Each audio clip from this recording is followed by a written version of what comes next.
Hello，年初四大家好，歡迎收睇 Gigi 同你去嘅頻道。Gigi 祝大家身壯力健，龍馬精神，馬上行大運，馬上中六合彩，馬上福到。我哋而家行下深水埗去片。今日呢，我就坐巴士出深水埗，咁路過呢個啟德，咁就影下呢個啟德嘅郵輪碼頭。同埋呢附近嘅環境，好多船泊喺呢度啦。咁今日天朗氣清，望落都好舒暢。今日就見唔到有郵輪泊喺度啦。咁啊，影下啲遊艇啦，影下啟德呢度起咗咁多樓啦，已經座座都係豪宅嚟㗎。今日年初四出到嚟深水埗。條街好靜啦，人又冇乜啦。咁而家其實係朝頭早9點半嘅啦，咁好多都未開工啦。如果係時裝嗰啲呢，就初9先開嘅。華山嗰檔都開啦，98蚊箱福岡士多啤梨。我哋去檸檬冰室食個早餐先。呢間檸檬冰室睇住佢開，睇住佢一路開分店，因為佢真係做得幾好㗎。佢嘅價錢合理，份量又足。咁我哋睇下食咩先。朋友就叫個豬扒，我呢就叫個雪菜肉絲米粉啦。朋友話去茶餐廳嘅原因呢，最重要就係飲一杯好飲嘅奶茶。咁呢杯奶茶呢，都值80分以上嘅。我呢杯凍檸茶當然係唔錯啦。我呢個呢，就係蒜蓉多士太陽雙蛋。朋友呢，就食吉列豬扒煎蛋，好大份喎。吉列豬扒餐好豐富啊，44蚊包杯熱飲。跟住就嚟個雪菜肉絲米粉。呢個雪菜肉絲米材料幾豐富啊，有蝦米嘅，有肉絲雪菜啦。呢隻米粉我都鍾意食嘅。我就唔係好識用叉食米粉食麵嘅，都係用筷子食。因為食咗多士先啊，好快就啲米粉索晒啲湯冇湯，咁叫個侍應俾啲湯我。嚟咗個湯俾我試下咩味道。個湯都幾好飲嘅，因為個米粉吸水吸得好快，冇晒湯。忌廉湯底嘅湯幾好。而家加滿個湯啦，幾正！我想分享下呢，食雪菜肉絲米粉呢，係9成9呢都係用呢啲雪菜嘅。但係我喺柴灣食過一間茶餐廳，係用鮮綠色嘅新鮮雪菜，哇！嗰個好味到不得了。咁就喺柴灣街市上面嘅，而家喺唔喺度就唔知啦。如果下次食到，再同大家分享。呢一個早餐價錢合理又好味，85蚊埋單。跟住行下深水埗啲街道啦。哇！呢間超特價，係咪好平呢？食飽咗呢，就過嚟大南街呢邊行下，睇下呢邊熱唔熱鬧啦。啲排檔都有開喎，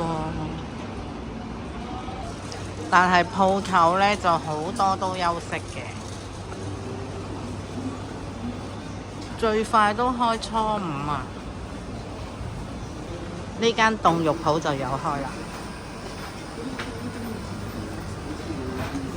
前面都好正局。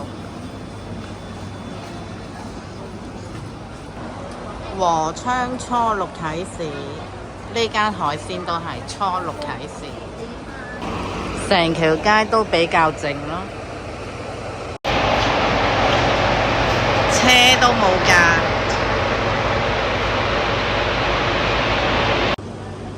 深水埗嘅舊樓，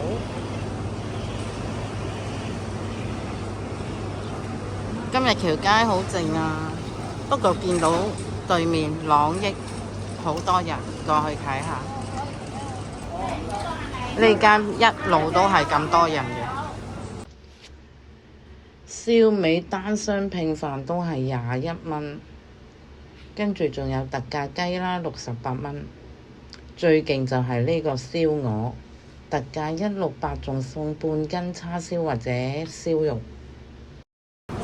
隔離就係坤記粥店。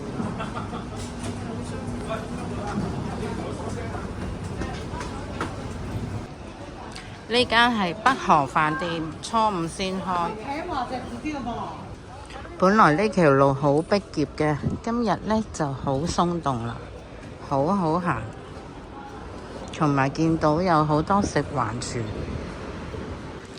點解我叫佢做亞叉街呢？因為呢全部都係啲南亞裔開嘅鋪頭。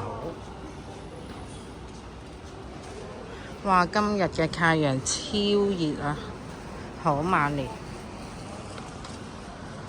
有好多呢啲東南亞食品嘅士多。對面呢間又係專賣東南亞食物嘅。成條街都清靜啦，唔會多車泊喺度啦。本來想過嚟強記飲杯咖啡都冇開。唔知開初幾呢？強記嘅早市初9先開，晚市就初8開。家俊初9先開。文青咖啡店。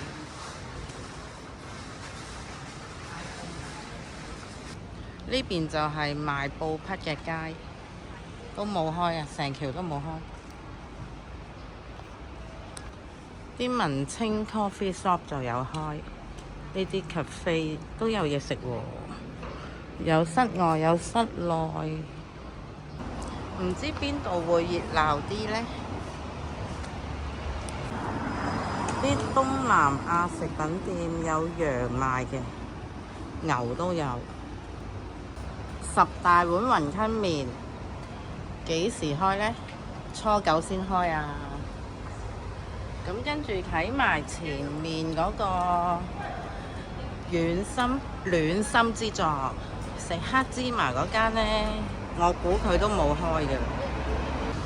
暖心之作石磨芝麻，咁睇下幾時開先。初5，白色呢座應該係戰前樓嚟嘅，40、50年代嘅時候。呢度就係返上國內嘅車，去邊度都有㗎。直通巴士就係喺呢度搭。呢度係砵蘭街嘅維景酒店，又係可以買車飛返國內嘅，同埋有啲酒店套票添啊。對面就上車，過澳門都有嘅。朋友突然間話想過澳門，所以我哋就問下啲價錢啦。呢啲呢都係小車嚟嘅，即係7人車。而家12點鐘，其實過到去都2點幾，咁就真係覺得晏咗啲啦。所以我哋就打消呢個念頭。附近有好多呢啲旅行社啦，有呢啲巴士過澳門嘅，所以就問定先。我哋去問下。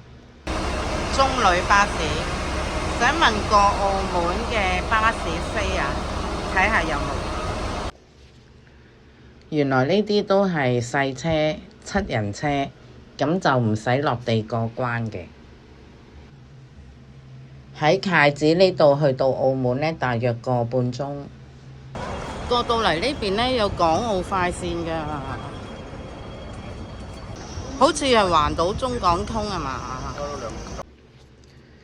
咁就問咗呢度坐呢啲大巴過去啦，就係160蚊，大約要2個鐘先到。呢啲樓又係舊到不得了啊！又係過百年嘅樓嚟嘅，即係過100年歷史啊！上海街618號，未見過咁平嘅單展啊，29蚊。今日深水埗拍到呢度，希望大家可以畀個讚、訂閱、留言、分享畀朋友。我哋下一條片再見，拜拜。